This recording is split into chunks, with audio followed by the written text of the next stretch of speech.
नमस्ते छात्रों, सभी को मेरा प्रणाम। मैं आज आप लोगों के लिए और एक वीडियो भेज रहा हूं।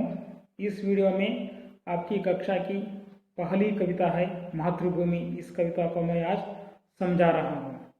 आपके पास रखे हुए किताब को खोलिए। किताब में पेज नंबर 1 में मातृभूमि कविता है और कवि है भगवती चरण वर्मा जी। कवि का परिचय पेज नंबर 2 में है। कवि का परिचय खोल लीजिए। देख रहे हैं सभी किताब को? ओके, देखिए। श्री भगवती चरण वर्मा जी का जन्म 30 अगस्त 1903 को उन्नाव जिले के शफीपुर गांव में हुआ था।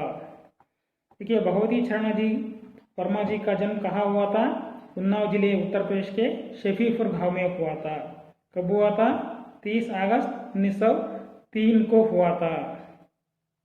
उनकी प्रारंभिक शिक्षण जो उन्नाव जिले के शफीपुर गांव में ही प्रारंभ हुए थे और आगे पढ़ने के लिए उन्होंने इलाहाबाद गए थे। इलाहाबाद में BA LLB की डिग्री प्राप्त की। उन्होंने विचार और नवजीवन नामक पत्रिकाओं का संपादन भी किया था। पत्रिकाओं में भी कार्य किए थे भगवती चरण वर्मा जी। विचार और नवजीवन 2 पत्रिकाओं में संपादन के कार्य में कार्य किया था। आकाशवाणी के कई केंद्रों में भी सेवा की थी। आकाशवाणी आप सुने हैं? आकाशवाणी रेडियो, यस, आकाशवाणी में भी सेवा की थी। और उनके साहित्यिक कृतियों के बारे में देखते हैं तो देखिए, चित्रलेखा उपन्यास पर 2 बार फिल्म निर्माण हुआ था और इनका प्रसिद्ध उपन्यास है चित्रलेखा। इस उपन्यास पर 2 बार फिल्म निर्माण हुआ था और दूसरा उपन्यास भूले बिसरे चित्र अकादमी से पुरस्कृत है। देखिए, दूसरा उपन्यास है भूले बिसरे। इस साहित्यिक कृति को साहित्य अकादमी से अलंकृत कृति है। अपने खिलौने, पतन, 3 वर्ष, टेढ़े मेढ़े रास्ते, युवराज चुंडा उपन्यास, मेरी कहानियाँ, मोर्चाबंदी तथा संपूर्ण कहानियाँ, कहानी संग्रह, मेरी कविताएं, सविनय और एक नाराज कविता, कविता संग्रह, मेरे नाटक, वसीयत नाटक आदि उनकी अन्य लोकप्रिय कृतियां हैं। 5 अक्टूबर 1981 को वर्मा जी का देहांत हुआ। देखिए, इनकी साहित्यिक कृतियों का परिचय इस प्रकार है। इन्होंने बहुत सारी कृतियों की रचना की है। उनमें से उपन्यास है, कहानियां हैं, कविता संग्रह है। साहित्य के अलग अलग क्षेत्रों में भगवती चरण वर्मा जी कार्य किए हैं। इसलिए हिंदी साहित्य का इतिहास में वर्मा जी का स्थान अत्युत्तम है। उनके उपन्यासों के बारे में देखते हैं तो देखिए, प्रसिद्ध उपन्यास इस प्रकार है। अपने खिलौने, पतन, 3 वर्ष, टेढ़े मेढ़े रास्ते, युवराज चुंडा जैसे प्रसिद्ध उपन्यासों को लिखे हैं भगवती चरण वर्मा जी ने। और कहानियों को भी लिखे हैं, कविताओं को भी लिखे हैं, नाटक लिखे हैं। इसलिए भगवती चरण वर्मा जी साहित्य के अलग अलग प्रकारों में कार्य किया है। ये तो संक्षिप्त रूप से भगवती चरण वर्मा जी का कवि परिचय था। यह प्रसिद्ध मातृभूमि कविता देश प्रेम आधारित कविता है। कविता का आशय भी यहाँ पर है, पेज नंबर 2 में देख लीजिए आप एक बार। कविता का आशय क्या है, कवि किस उद्देश्य से इस कविता को लिखे हैं। कवि का चित्र भी है वहाँ पर, देखिए। भगवती चरण वर्मा के नाम हिंदी साहित्य में आदर के साथ लिया जाता है। प्रस्तुत कविता में कवि के देश प्रेम की झलक दिखाई देती है। मैंने पहले कहा था ना, भगवती चरण वर्मा जी का नाम हिंदी साहित्यिक इतिहास में बहुत आदर से लिया जाता है और प्रस्तुत कविता भाग देश प्रेम आधारित एक कविता है। वे मातृभूमि को प्रणाम करते हुए उसमें विद्यमान अपार वन संपदा, खनिज संपत्ति का वर्णन करते हुए भारत की महान विभूतियों का स्मरण करते हैं। प्रस्तुत कविता द्वारा कवि मातृभूमि को प्रणाम करते हैं और मातृभूमि में स्थित वन संपदा, खनिज संपत्ति का वर्णन करते हैं और इस धरती पर जन्म लिए हुए अनेक प्रसिद्ध महान नायकों का स्मरण इस कविता द्वारा करते हैं। इस कविता से भारत की महानता का परिचय प्राप्त होता है और इस कविता से भारत की महानता मीन्स प्रसिद्धता उसका परिचय भी होता है। ये तो कविता का आशय था। और पेज नंबर 1 में भी ब्रैकेट में कुछ कविता का आशय है। देखिए, इस कविता द्वारा कवि मातृभूमि की विशेषता का परिचय देते हुए छात्रों के मन में देश प्रेम का भाव जगाना चाहते हैं। देखिए, इस कविता पढ़ने के बाद छात्रों के मन में देश प्रेम की भावना पैदा होते हैं। वे भी देश सेवा करने के लिए तैयार हो जाते हैं और अपने देश के प्रति गौरव सम्मान को बढ़ाते हैं। अपने मन में भी देश प्रेम का भाव जागृत होते हैं। ये तो कवि को कविता का आशय था। समझ गए? कविता को देखिए, मैं पढ़ते पढ़ते आपको कविता को समझाऊंगा। समझ गए? मातृभू शत शत बार प्रणाम, अमरों की जननी तुमको शत शत बार प्रणाम। मातृभू शत शत बार प्रणाम, तेरे उर में शायद गांधी बुद्ध और राम। मातृभू शत शत बार प्रणाम। देखिए, पहला पारा देखिए, मातृभू, मातृभूमि मीन्स मातृभूमि, ये भारत माते तुम्हें शत शत बार प्रणाम।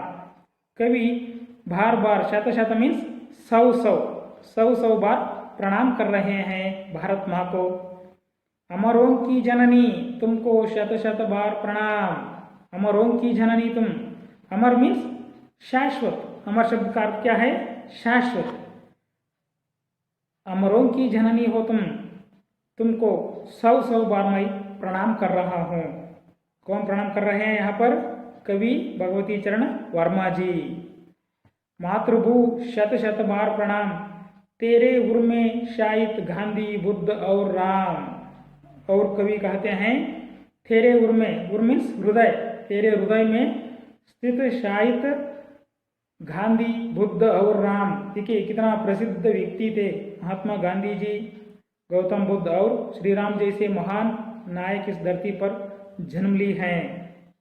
इसलिए भारत धरती को पवित्र भूमि कहते हैं, पावन भूमि कहते हैं।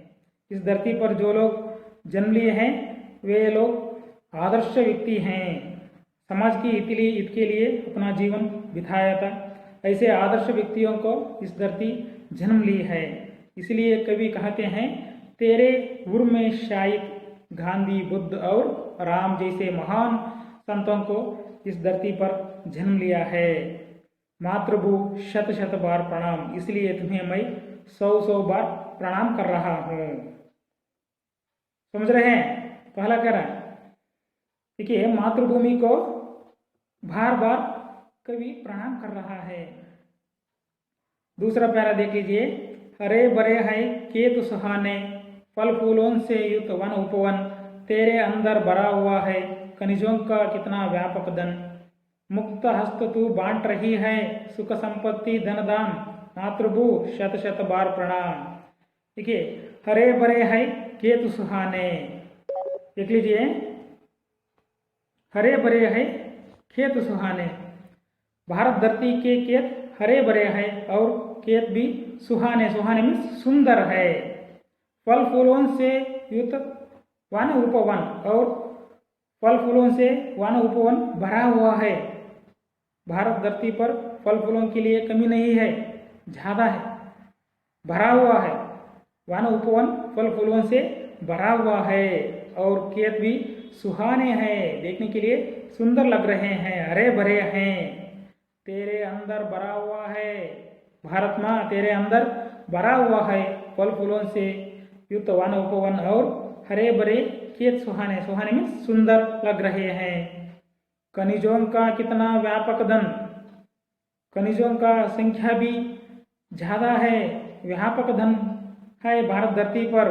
मुक्त हस्त तू बांट रही है, मुक्त हस्त से तुम सबको बांट रही है। सुख संपत्ति धनदाम, मातृभू शत शत बार प्रणाम।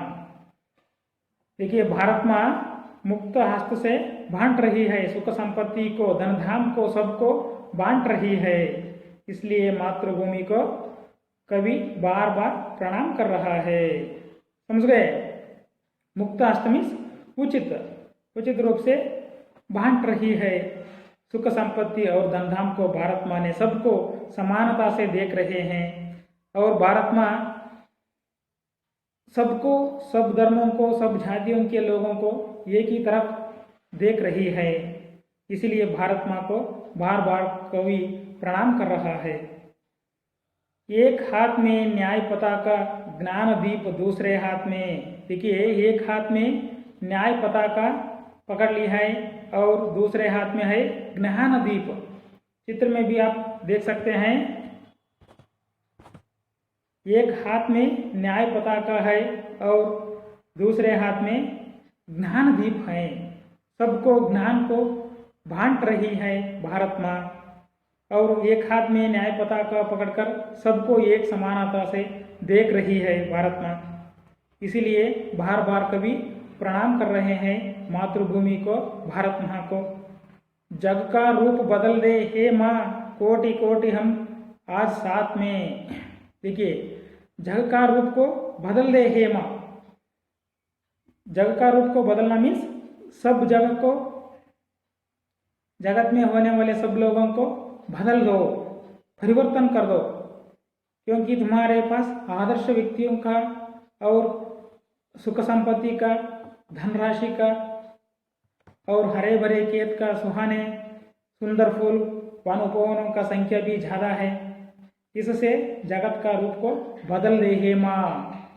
कवि कहना चाहते हैं कोटि कोटि हम आज साथ में है, तुम्हारे साथ में हम कोटि कोटि लोग हैं, इसलिए तुम जगत के रूप को बदल दे, सबको आदर्श को बांट दो। तुम्हारे पास जो ज्ञान दीप है इससे सब जग को प्रकाशित कर दो। सब लोग अच्छे गुण पाकर सच्चे आदमी बन गए, समझ गए। इसलिए जग का रूप को बदल दे हे माँ, कोटि कोटि हम आज साथ में है। गूंज उठे जय हिंद नाद से, और गूंजना मीन्स फैल जाना, जय हिंद नाद से सकल नगर और ग्राम। भारत माँ का जय हिंद का नाद सकल नगर और ग्राम में गूंजना चाहिए। इससे मातृभूमि को कवि बार बार प्रणाम कर रहा है, शत शत प्रणाम कर रहे हैं। शत शत मीन्स 100 बार प्रणाम कर रहे हैं। देखिए कवि इस प्रस्तुत कविता द्वारा भारतीय संस्कृति का उन्नतीकरण कर रहे हैं और भारत में रहे खेत हो या खनिज संपदा हो या सुख संपत्ति हो या धन धाम हो, इसका वर्णन कर रहे हैं और भारतीय संस्कृति को विदेशों में भी फैलना चाहते हैं कवि, और भारतीय तत्व आदर्शों को विदेशों में फैलना चाहते हैं। इससे भारतीय धर्म संस्कृति का उत्तम आदर्श मानने के लिए सब लोग तैयार होना चाहिए और मातृभूमि को कवि द्वारा सब लोग जय जय हिंद कहते हुए उनको 100 बार प्रणाम करना चाहिए। यही तो कविता का आशय था। प्रस्तुत कविता आप लोगों के समझ में आ गया है, मैं समझता हूँ। इसके बाद में कोई आपके मन में कोई प्रश्न हो, कोई शंका हो तो पूछ लीजिए। अगले वीडियो में मैं दूसरी पाठ के बारे में समझाऊंगा। इस पाठ के द्वारा कुछ प्रश्नोत्तर है, उसको भी मैं लिखकर आपके व्हाट्सएप नंबर पर भेज दूंगा। नमस्कार, धन्यवाद।